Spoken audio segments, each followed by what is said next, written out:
What up, everyone? Back with another video on this 93 Camry. I don't know if you saw my last video about trying to clean the condenser right in here because the AC is blowing hot air, and I cleaned the condenser and it's still blowing hot air. You know, and upon further inspection, when I looked at the sight glass in the receiver down there, it's pretty much out of refrigerant, and I think it was leaking refrigerant because there was a leak on the condenser. So anyway, I'm going to change the condenser, I'm going to change the receiver, and then I'm going to charge this bad boy up with the new R134 refrigerant. So basically retrofit it and convert it over. But should be fairly cool job to do. I don't want to say it's going to be easy because I don't know. So anyway, first order of business is we got to take this condenser off, and I have a few things about that I want to go over. So one thing on this condenser, if you've got the Haynes manual here, basically it's full of crap on removing the condenser. If you go to their page there, air conditioning condenser removal, really not a lot of help. You've got to remove the inlet and outlet lines to the condenser. That seems pretty straightforward. But over here, remove bolt and condenser hold down bracket on each side. If you can see there, the dude's got a wrench right here, and it looks like he's just getting a bolt. But I'm gonna show you why that's complete garbage. And that's all it says, you know. So they're totally missing a step, and I'll show you what that is. Okay, so back here, the Haynes manual is total crap. Hopefully you can see this. It's a little bright out here, but here's this bracket right here. I'm sorry, yeah, it's kind of hard to see because of the sun. But what they don't tell you in the Haynes manual is there's actually this nut right here, this screw, this bolt or whatever, is what's holding down the condenser in place. I don't know why that guy in the Haynes manual had a picture of him taking a wrench or using a wrench down here. You got to be right here, and to get there, you got to remove the headlight.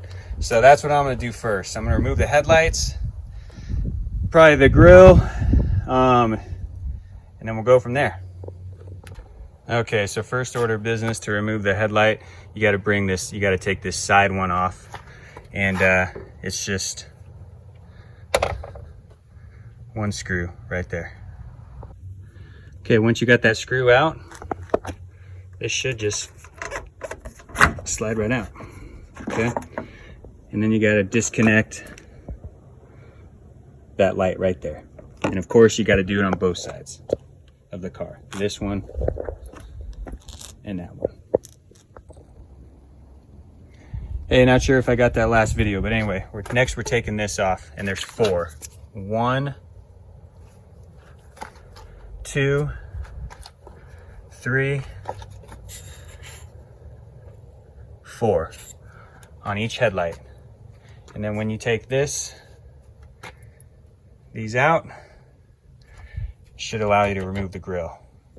There is a little button down here or whatever for the center grill, so just be careful of that. You don't want to bust it. All right, be right back. Okay, hey, I forgot to mention that this bolt is a 10 millimeter, so use a 10 millimeter socket on that. Hey, I forgot to mention there's actually a 5th one right here. So 5th one right there, 10 millimeter for the headlight. Okay, and obviously you got to disconnect 2 harnesses from the headlights, the high and low beams, you know, so I think it goes without saying. But anyway, the bolt we're trying to get to, you see the condenser there, there's the bracket, and in the Haynes manual the guy was going for a bolt that was underneath this, but you need to get this bolt that's fastened to the bracket right here. Okay, looks like another 10 millimeter. And it is. So I'm gonna take those off next, and I'll be right back. Okay, so I got those 2 bolts off, but before I get too far ahead of myself, obviously we got to figure out what we're going to do with the radiator. So all I think you really need to do, get a 12mm socket and remove these 2 upper brackets. You're going to want to get a 10mm and remove this fan. There's 4 bolts, 1, 2, and then there's 2 at the bottom. And that'll give you enough room to basically push the radiator forward and clear this enough where you can, you know, hopefully get the radiator out, or excuse me, the condenser. So that's what I'm gonna do, and we'll see how it goes. Okay, y'all, so I'm back. It took me a while. I did get the condenser out, and you know, moving this radiator back far enough was kind of a pain in the ass. What I ended up having to do, I did disconnect this for a little bit, and I started to lose a lot of coolant, more than I was expecting. So I was like, screw that, and it's kind of not really even helping me out removing that. So I removed this fan, and then I removed this fan, but this fan is a real pain in the ass on mine. I had to cut through this plastic. Well, I can't really show it to you, but there's a piece of plastic on this set of wires that was connected to the fan, and I could not get it out. So I just cut the plastic band that was securing it, took it out. So it'll make it easier to move in the future. But this is still connected to the thermostat, or the temperature sensor. I think that's what that is. So I'm telling you, man, it was a real pain in the ass. The manuals all just say, hey, remove the fan. This one was easy to move, this one was not. So it's still connected here, but I got it pushed back far enough where I could get the condenser out. It still had to manhandle it a little bit. I did put a piece of cardboard down against the radiator, because this is a new radiator. I actually changed that out about a month ago, so I don't want to fuck it all up. Part of it did get damaged though, but I mean, it's okay. Anyway, got it out. I capped the lines as best I could. I mean, I don't really have much. Those inlet and outlet lines, capped them. Now I'm gonna put the new condenser in, and what I'm gonna do is, on this new one, here are the brackets. I'm gonna take this part of the bracket off on each side, and it'll give me more room to slide it in to this space. I don't know why they designed the cars this way, man. They should have made it so you could just pull it out the front somehow, but it ain't even worth mentioning because I didn't build it. All right, so hopefully next time I see you, I got the condenser in. All right, so I got the condenser in there. You can see the new one. You know, honestly, and I'm not quite done. I still got to put these brackets back on the new one, but I got these lines back in. And I should mention, on those lines, there's 2 O-rings that you want to pop off and then dump in ester oil, is what I used, because this is an older system, and I hear that the ester oil goes well with mineral oil from the old R12s. Anyway, hopefully that's true. And yeah, so change the O-rings on this and on that one. Dip the new O-rings in ester oil, pop them on in there. And then one thing to note is, on the bottom of your condenser, you have these little things. This is one of the old ones. They came off this old one right here. And you just want to make sure that those are on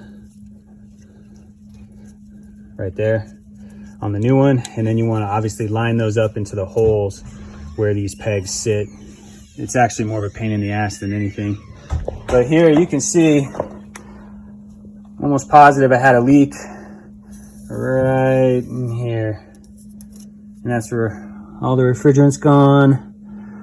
This thing's just busted. Probably, I don't even know what happened, man. Maybe it took a rock. Who cares? All right. So now I'm gonna put these brackets back on. And then I have the lovely job of putting all the radiator shit back together. All right, catch you in a minute. So hey guys, one thing I've noticed, this is the factory bracket that came with the condenser on the car. This is the bracket that came with my new condenser, you know, and they're pretty similar. I can't tell a whole lot of difference just by looking at them, but this has a much better fit in here than the one that came with the condenser, or the new one. So anyway, see what you think, and go with the ones that fit better on yours. All right. Okay, actually one last thing I'm gonna do before I reconnect the fans on the radiator and all that. I'm gonna replace that receiver dryer right there. It's that silver thing.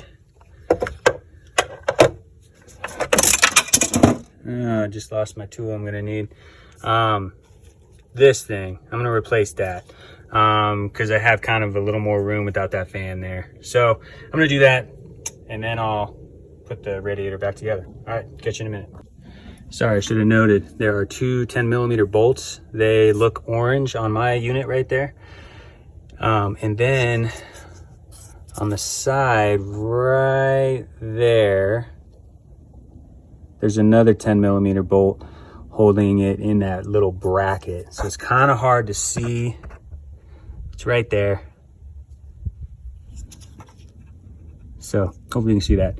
So that's what you want to do. And then again, on these, on the tubes, there's going to be some O-rings that you're going to want to put some new ones on.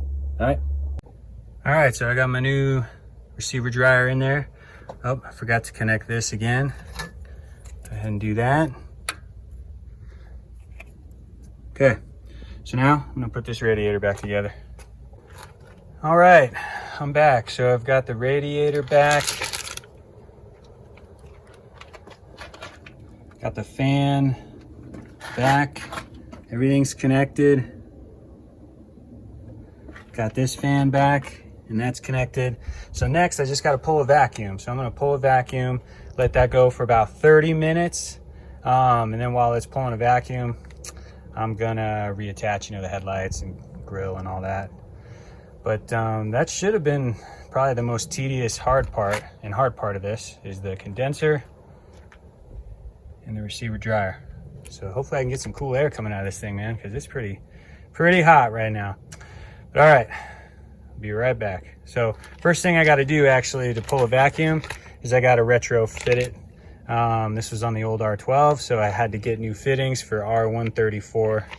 And so the high side is right here. That's the thinner tube. And the low side is, oh, there it is. Yeah, that black cap right there.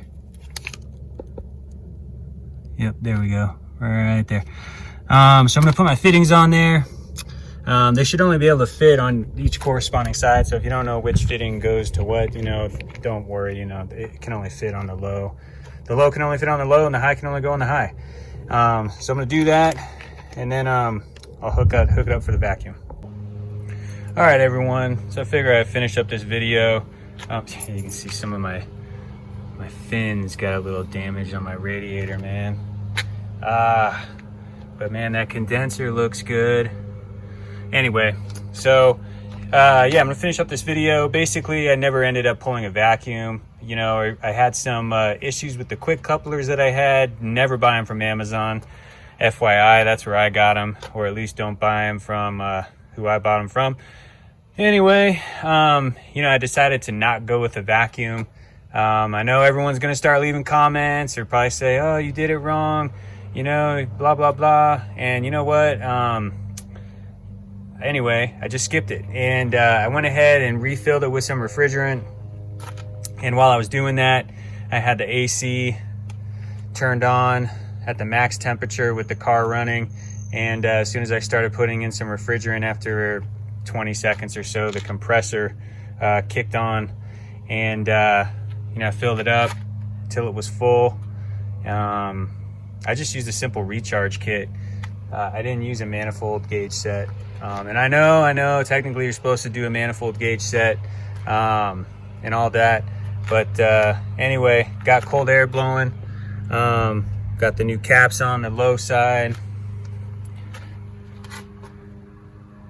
The high side, I could see through the sight glass on the receiver dryer right there that everything was you know, looking good. And yeah, so anyway, what I'm gonna do now, I'm not gonna record it, it's irrelevant to this video, but I'm just gonna let it cool down, and then I will go ahead and just top off the coolant, because I did lose a little bit when I disconnected that hose. Anyway, hopefully this video was helpful with your AC. I know there's not a lot of videos out there as far as how to change a condenser on a 93 Camry. So hopefully this was helpful, as well as changing the receiver dryer. Sorry I didn't actually film myself recharging it. There are plenty of videos out there as far as how to add refrigerant to your car. And other than that, man, I'm just happy I got cold air. So if you like this video, give me a like. Go ahead and subscribe to my channel. I will be putting out other videos. There will be tons more videos, I'm sure, on this 93 Camry, but I love this car. I love working on it, and I can't get rid of it. Anyway, thanks for watching, y'all. Peace.